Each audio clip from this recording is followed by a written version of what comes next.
Hello दोस्तों। जैसे कि आप सब जानते हो, जीडीएस की 2024 की नई भर्ती आ चुकी है।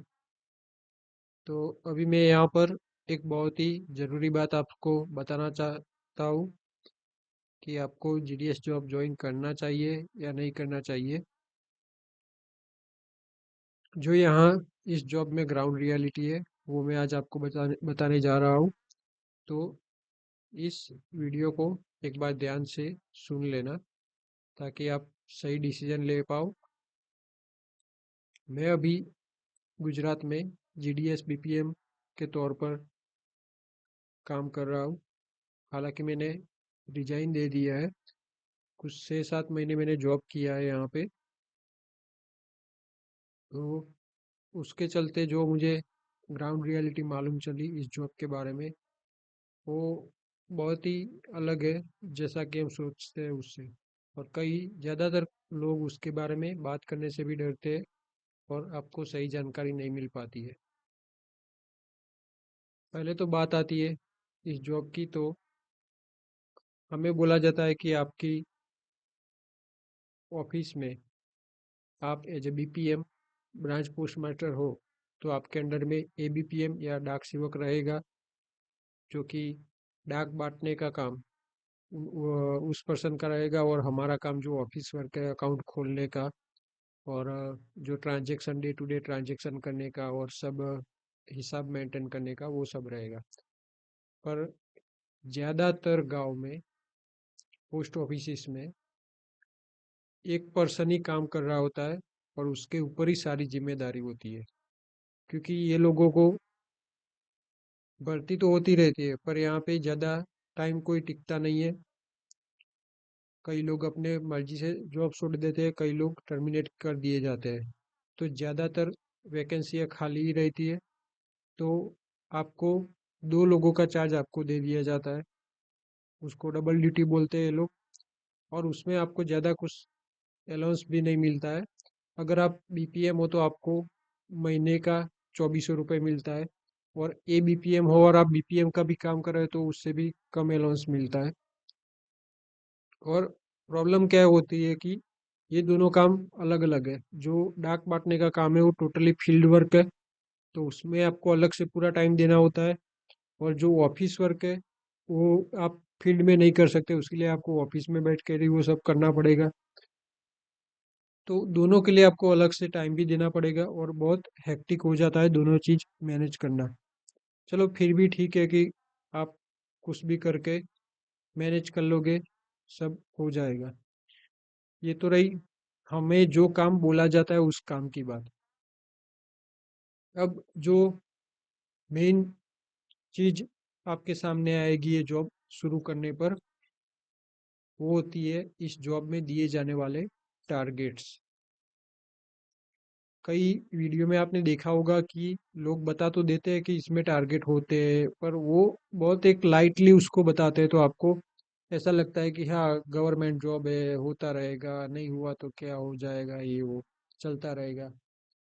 पर हकीकत में आप जैसे आपको सबको मालूम हुआ कि एक बैंक की प्राइवेट जॉब के बारे में हम जब सोचते हैं या किसी से पूछते हैं तो बताता है कि हर दिन इतने टारगेट रहते हैं, ये वो। सेम सिचुएशन या कहूँ उससे भी ज़्यादा खराब सिचुएशन इस जॉब में है, भले ये गवर्नमेंट जॉब हो।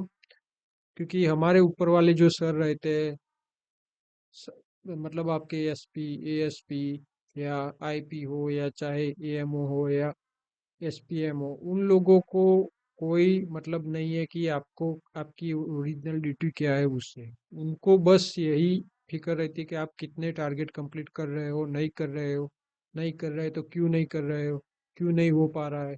वो उसी के बारे में उनका फोकस रहता है। एक्चुअली गलती किसी की नहीं होती है, पर क्या है कि ऊपर से ऑर्डर आते रहते हैं तो इन लोगों पर भी इतना प्रेशर रहता है। और एट लास्ट ये सब प्रेशर झेलना तो आपको ही पड़ेगा, क्योंकि ग्राउंड ग्राउंड पे जाके काम करने वाले लोग तो आप ही हो, हर गांव गांव जाकर। तो सारा बोझ आप पे दे दिया जाता है। टारगेट की डिटेल में बात करूं तो यहाँ पे ये लोग क्या करते हैं कि महीने में ज़्यादातर दिन, मतलब आप 25 दिन का काम गिन लो, तो उसमें से 5 या 7 दिन हो गए जिस दिन आपको टारगेट का कोई प्रेशर नहीं होगा। बाकी 18 से 20 दिन आपका कोई ना कोई डे फिक्स किया होगा कि इस दिन आपको ये अकाउंट ओपन करने हैं, इस दिन आपको वो पॉलिसी करनी है, इस दिन आपको ये करना है।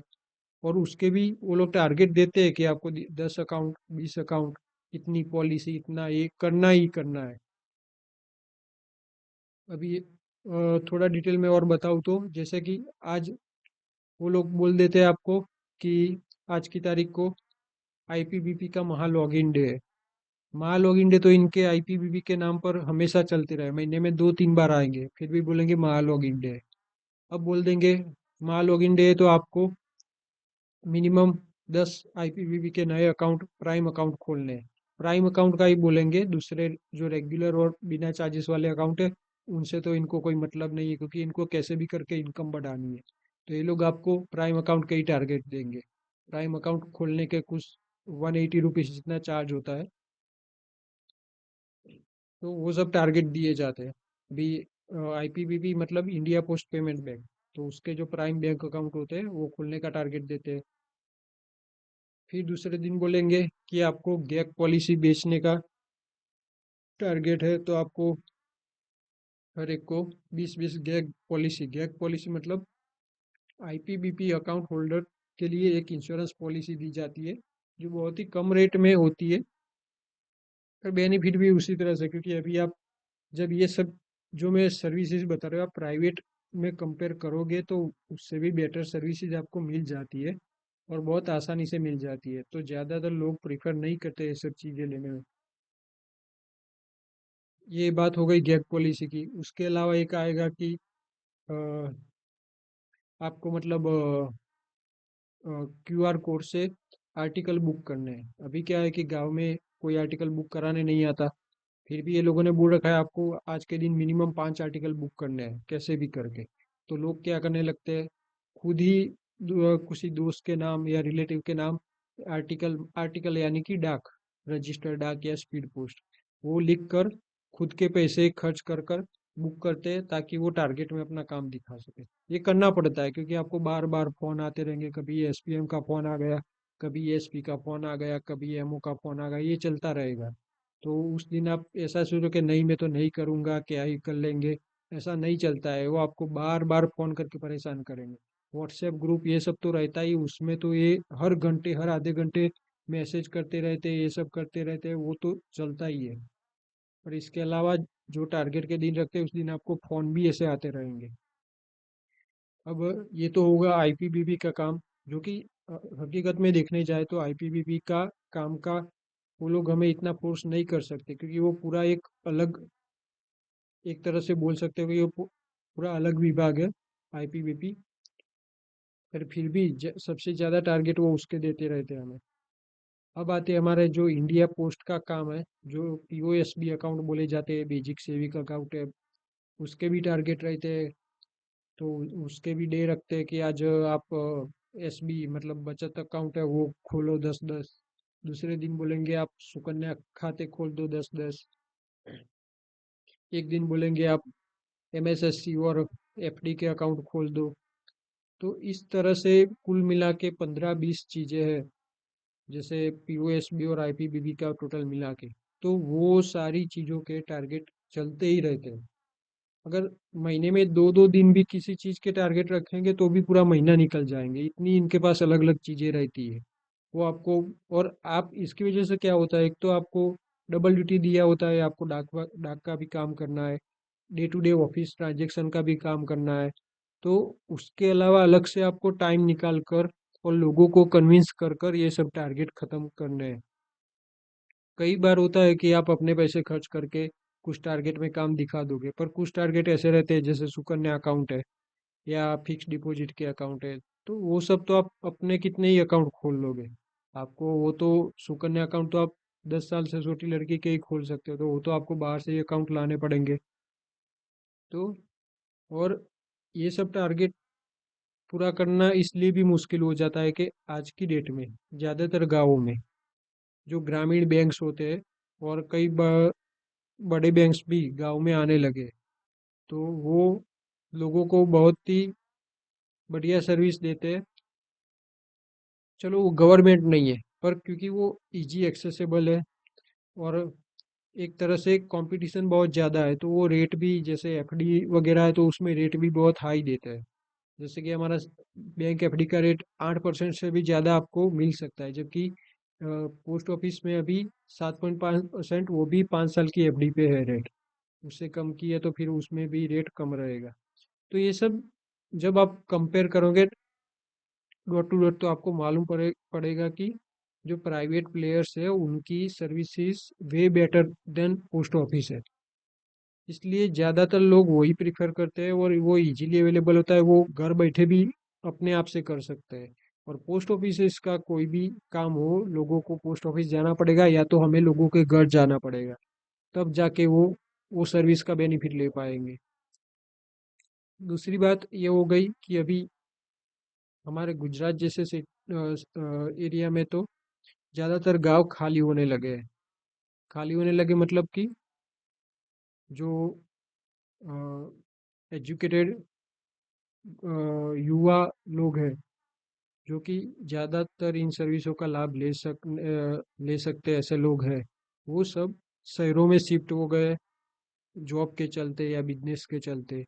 तो गांव में रहने वाली पब्लिक या तो उन लोगों के माँ बाप जो कि एक उम्र वाले लोग हैं वो होंगे, और जो थोड़े बहुत घर ऐसे भी होंगे तो उसमें बहुत से लोग जैसे तैसे वो खेती करके या और कोई मजदूरी करके अपना घर चला रहे होंगे। बाकी जो फाइनेंशियली स्ट्रांग हो ऐसे फैमिली आपको, और जो गांव में भी रहते हो, ऐसे वाले फैमिली आपको उंगली से गिन सको इतने ही मिलेंगे। तो ऐसा तो है नहीं कि आप उन्हीं 10 12 15 या 20 घरों को ही सारी सर्विस देते रहो और वो लेते भी रहेंगे। तो बहुत ही टफ हो जाता है कि हर महीने हर दिन ये सब टारगेट पे आपको काम दे पाना। और डिपार्टमेंट को कोई मतलब नहीं है कि आपसे हो पा रहा है नहीं हो पा रहा है, या आपके गांव से काम मिल पा रहा है या नहीं मिल पा रहा है। उनको तो चाहिए बस कैसे भी करके आप उनको टारगेट्स पूरे करके दो। वो यहाँ तक कि बोल देते हैं कि आप दूसरे गांव में जाके करो, सिटी में जाके करो, आपके आपके रिलेटिव को कांटेक्ट करके उनके अकाउंट लाओ, उनके पास पॉलिसी बेचो। ये हर तरह से आपको रास्ते भी दिखाएंगे कि आप कैसे भी करके खत्म करो। और नहीं हो रहा है, जैसे पीओएसबी, चलो वो तो एक ही बार खुलेगा, पर जैसे आरडी अकाउंट है 100 100 रुपए वाले, तो वो तो आप खुद के नाम के जितने चाहो उतने खोल सकते हो। तो उसमें ये लोग बोल देंगे कि चल तू खुद के नाम के 10 आरडी अकाउंट खोल दे अगर बाहर से नहीं कर पाता है। तो ज़्यादा फ्रस्ट्रेशन में आकर बंदा वो भी कर देता है और वो तो आपके पैसे अटक गए। इसके अलावा जो पीएलआई आरपीएलआई, इनका बहुत ज़्यादा चलता है पॉलिसी, जो कि एक तरह से एलआईसी एजेंट की तरह, एलआईसी के जो पॉलिसीज रहते हैं उसी तरह का काम है। तो उसी के जैसी पॉलिसी है और उसका नो डाउट एलआईसी के कंपेयर में इसका बेनिफिट ज़्यादा होगा। और अभी क्या है कि जो नई एजुकेटेड जनरेशन है वो इस तरह की पॉलिसी बहुत कम प्रीफर करती है, क्योंकि टर्म प्लान है, मेडिक्लेम है, वो सब बहुत ज़्यादा बढ़ गया है और वो बहुत ज़्यादा बेनिफिशियरी भी है इसके कंपेयर में। तो ये इन्वेस्टमेंट कम पॉलिसी वाली चीज़ें लोग बहुत कम प्रीफर करते हैं, इसलिए पीएलआई आरपीएलआई पॉलिसी बेचना बहुत ही मुश्किल काम हो जाता है। और ये लोग आपको टारगेट दे देते हैं कि आपको करना ही पड़ेगा, इतनी पॉलिसी तो आपको करनी ही होगी। हर महीने में 2 3 दिन ऐसे ये लोग रख लेते हैं कि उस दिन आपको आरपीएलआई पीएलआई पीएलआई की पॉलिसी करनी है। पीएलआई मतलब कि पोस्टल लाइफ इंश्योरेंस, और आरपीएलआई मतलब कि rural rural postal life insurance. तो ये लोग इसके भी टारगेट देते रहते हैं। और आप चलो कोई ऐसा है कि आप ज़्यादा टाइम तक नहीं कर पा रहे, ये फिर बोल देंगे कि आप खुद का और एक पॉलिसी ले लो। जब आप ज्वाइन करते हो इस जॉब में, तभी आपको पहले से कोई ना कोई बंदा आपको डिपार्टमेंट का हो या आपके साथ काम करने वाला, वो आपको ये पॉलिसी दे ही देता है, 3 लाख 5 लाख 7 लाख 10 लाख। तो उतना तो आपका पहले से शुरू हो जाता है। बाद में भी अगर आप टारगेट में काम नहीं कर पाते हैं तो आपको बोलेंगे आपकी पॉलिसी ले लो। दूसरों की नहीं कर पाते हो तो कहीं ना कहीं आप मतलब एक तो जो हमारा रेगुलर काम है वो तो हमको देना ही है, उसमें तो कोई छूट छाट चलती नहीं है कि चलो आज आपका नहीं कर पाए तो चलेगा। डाक जैसे रोज की रोज आती है तो रोज की रोज बांटनी है, एक आध दिन नहीं भी जाते तो दूसरे दिन वो करना तो आप ही को है। ऑफिस का काम है तो वो डेली डे टू डे का आपको हिसाब देना है उसका, वो सब रजिस्टर मेंटेन करना है। फिर जो पेंशन का या विडो पेमेंट का जो भी पैसा आता है हर महीने वो भी बांटना है लोगों में।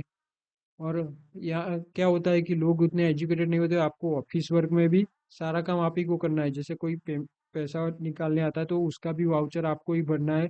आपको बस उनसे साइन करानी है। ऐसा नहीं है कि वो लोग पूरा आपको रेडी करके देंगे और आप पैसा निकाल के दे दो।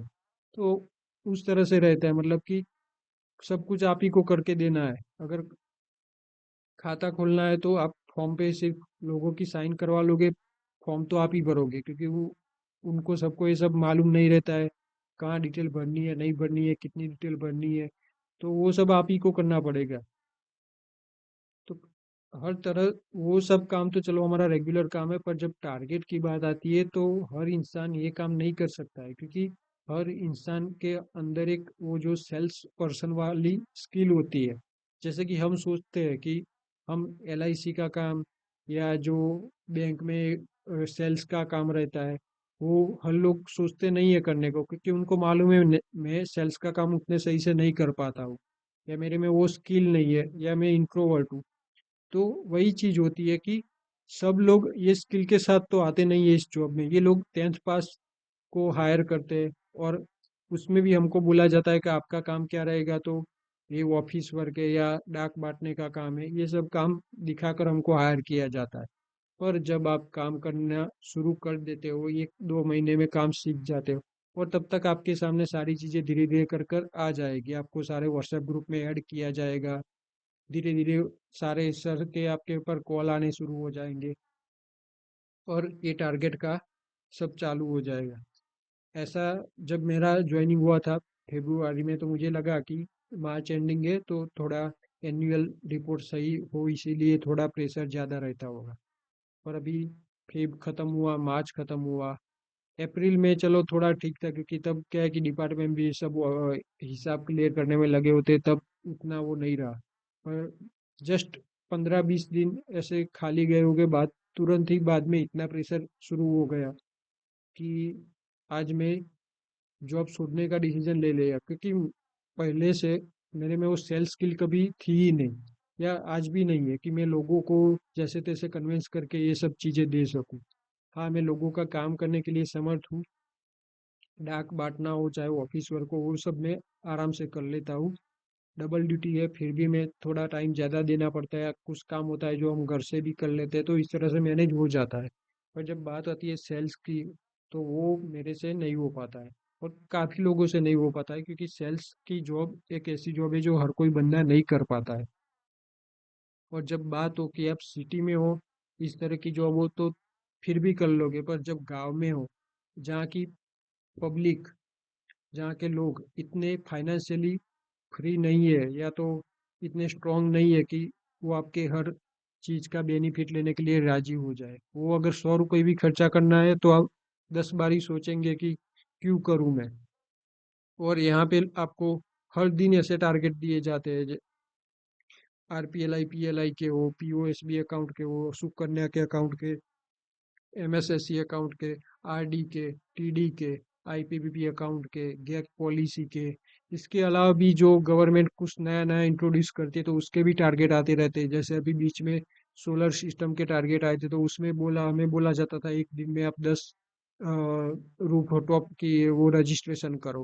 अरे, किसी को डलवाना है तो कर भी देंगे, ठीक है, पर किसी को नहीं डलवाना है तो जबरदस्ती हम कहाँ से लाए ऐसे रजिस्ट्रेशन। फिर आप ढूंढने लगोगे कि दोस्तों में रिश्तेदारों में ये वो, मतलब एक तरह से आप पूरे के पूरे सेल्स एजेंट बन जाओगे इस जॉब में। वो बात मैं आपको लिख कर दे रहा हूँ, और ये चीज़ हर जगह है, ऐसा नहीं गुजरात, हर कोई स्टेट में थोड़ा कम रहेगा, कोई जगह कोई ज़्यादा रहेगा। ये भी डिपेंड करेगा कि आपके ऊपरी जो एसपी लोग हैं वो कितने वो है, उसके ऊपर भी डिपेंड करेगा, पर हर जगह रहता है, क्योंकि सेंट्रल गवर्नमेंट के आदेश रहते हैं, इतना काम लाओ ये वो, तो सब जगह ये प्रॉब्लम रहता ही है। अगर आप सेल्स में बेटर हो, आपको वो आप में वो चीज़ है कि आप लोगों को कन्विंस करके ये सब चीज़ें, ये सब सर्विसेज दे पाओगे और काम ला पाओगे गांव में से, तब जाके ठीक है कि आप थोड़ा इस जॉब को कर भी लोगे, वरना आपके लिए इम्पॉसिबल सा हो जाएगा इस जॉब को ज़्यादा टाइम तक कर पाना। या ऐसा है कि जो बहुत ही मजबूर लोग हैं कि और कोई उनके पास ऑप्शन ही नहीं बचा है, तो वो लोग शायद से ये जॉब कर भी ले।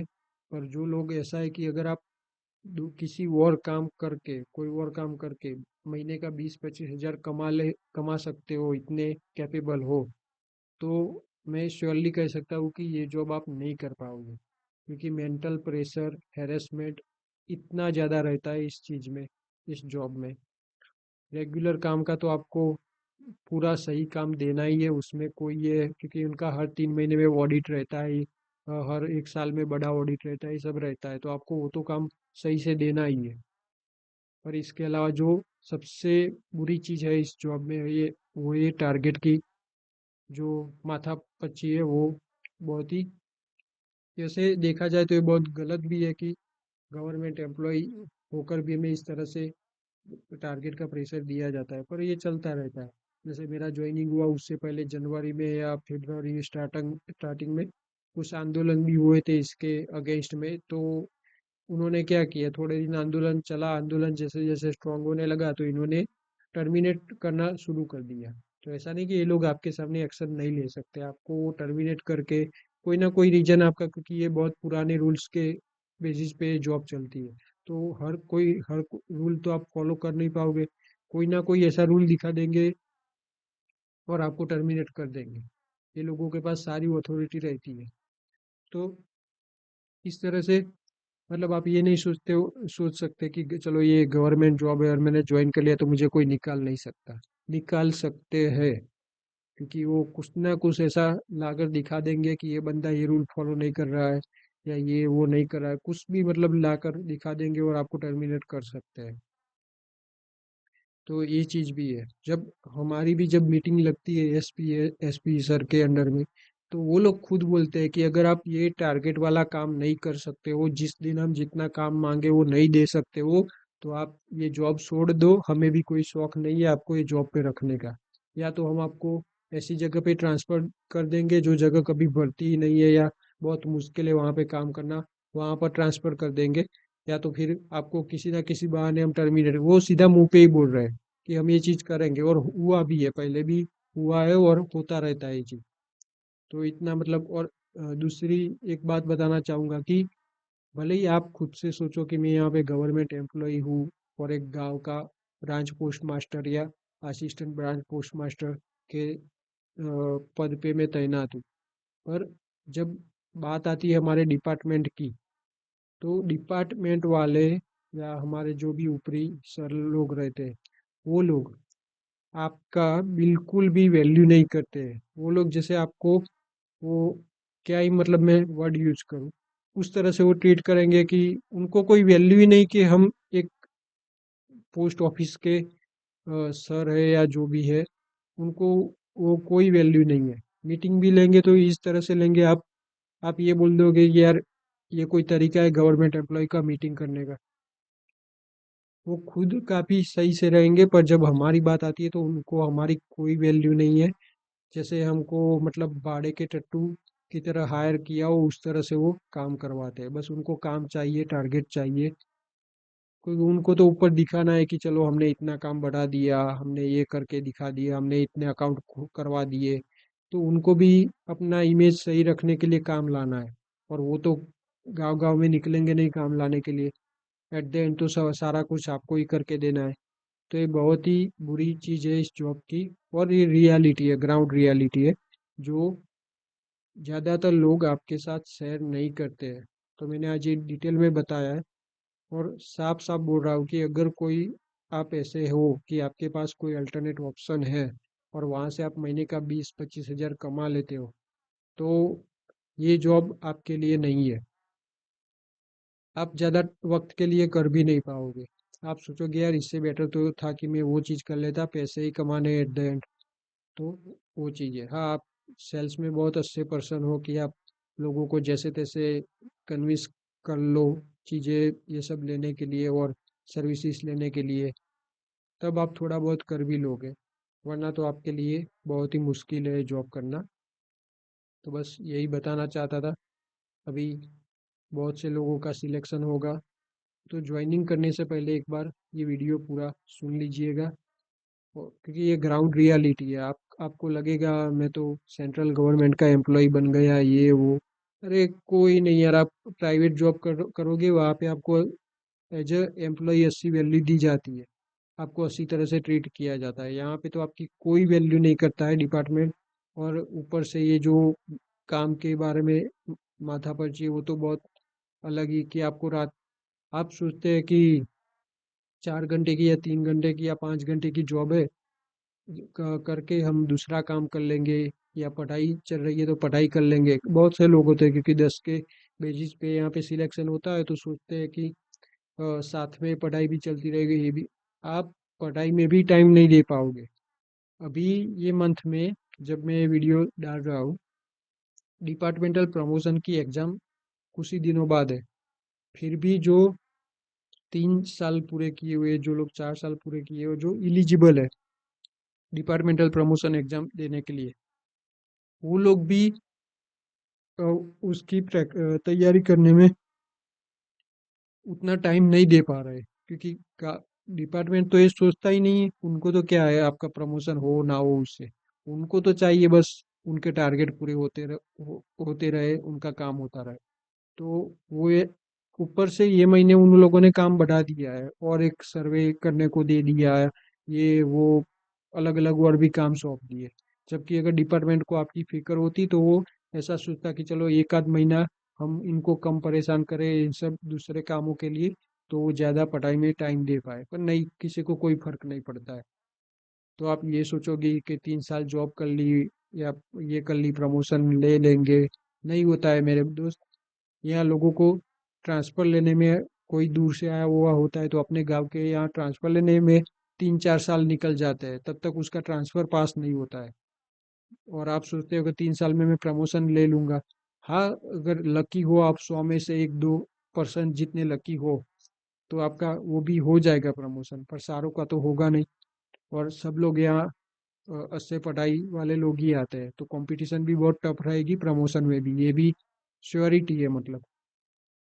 तो नहीं होगा। और ये सोच के करना कि चलो 3 साल बाद प्रमोशन हो जाएगा तब तक जैसे तैसे निकाल लेते हैं इसमें, ये बहुत गलत सोच है। क्योंकि आपके 3 साल वेस्ट होंगे, 1 साल और प्रमोशन नहीं हुआ, फिर प्रमोशन, क्योंकि ये गवर्नमेंट का प्रोसीड्यूर रहता है तो आपको मालूम है इतना टाइम से हो जाए वो जरूरी नहीं है।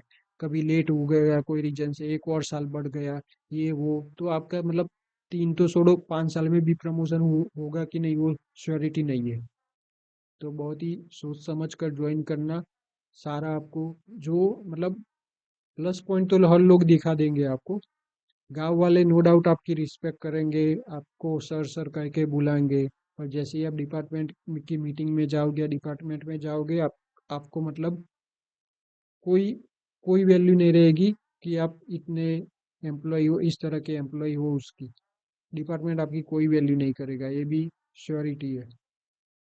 तो ये सब मैंने अपने खुद के अनुभव से ही बताया हुआ है। अगर आप किसी प्राइवेट जॉब में हो और वहाँ पे ऐसा कर पा रहे हो तो वो करते रहिए। कोई आपकी फेवरेट फील्ड है उसमें आप काम कर रहे हो, वहाँ पे बेटर आप आगे फ्यूचर बना पाओ ऐसा, तो वो करते रहिए। सिर्फ गवर्नमेंट जॉब देखकर यहाँ पे मत आइए, क्योंकि ये आपको, ये जब तक ज्वाइनिंग नहीं होगी तब तक आपको एहसास रहेगा कि गवर्नमेंट जॉब है, गवर्नमेंट जॉब है। जैसे ही ज्वाइनिंग हो जाएगी और सब ये सब मुश्किलें फेस करने लगोगे, आपके दिमाग से वो पूरी तरह से निकल जाएगा कि मैं कोई गवर्नमेंट जॉब कर रहा हूँ। ऐसा कोई मतलब वो चीज़ नहीं है कि आप सोच भी पाओ कि ये गवर्नमेंट जॉब है। बस बोलने को होता है गवर्नमेंट जॉब। तो जो ज्वाइन करना भी चाहो तो बहुत सोच समझ कर करना। आज आपको मैंने पूरी ग्राउंड रियलिटी बताई हुई है। हो सकता है मेरा अनुभव दूसरों से थोड़ा डिफरेंट रहा हो, पर ऑन एवरेज हर जगह प्लस माइनस करके ये सब चीज़ें रहती ही है। कुछ यूट्यूबर है जाने माने जो जीडीएस के बारे में बहुत वीडियोज बनाते हैं, वो लोग भी कहीं ना कहीं ये पॉइंट बता देते हैं आपको कि टारगेट रहते हैं। पर क्या है कि उनके पास वो स्किल रहती होगी या जो भी है उन्होंने इस तरह से मेंटेन किया कि वो कर लेते होंगे। सब सब कुछ तो कोई नहीं कर पाता है, पर फिर भी क्या है कि अभी आपको 10 अकाउंट का टारगेट दे दिया है, आपने 5-7 भी कर दिए तो भी आपको कम प्रेशर करेंगे। पर अगर आपके पास 1-2 अकाउंट है या बिल्कुल नहीं है, क्योंकि हर बार नहीं होते यार, गांव के लोग मतलब कितने ही लोग होंगे ऐसे जो फाइनेंशियली स्ट्रांग हो गए और हर महीने आपके पास आकर अकाउंट खुलवाते रहेंगे। तो नहीं होता है, ये चीज़ें नहीं हो पाती है, मेरे से तो नहीं हो पाती है। आप कर लेते हो तो बहुत अच्छी बात है, करते रहिए। और अगर आप ज्वाइन करने वाले हो तो एक बार ये वीडियो पूरा सुन लीजिएगा, आपका आप सही डिसीजन ले पाओ। इसी वजह से मैं ये वीडियो, वैसे मैं जीडीएस के बारे में कोई वीडियो बनाता नहीं हूँ, पर आज जबकि मैंने रिजाइन कर दिया है, थोड़े वक्त में ही मैं यहाँ से ये जॉब से निकल भी जाऊँगा, तो सोचा आपको भी इतना अवर कर दूँ कि इस तरह से गलत डिसीजन ना ले, गवर्नमेंट जॉब सोचकर इस जॉब को ज्वाइन करने का डिसीजन ना ले ले, पूरा डिटेल में जाने और बाद में अपना डिसीजन बनाए। Thank you for watching.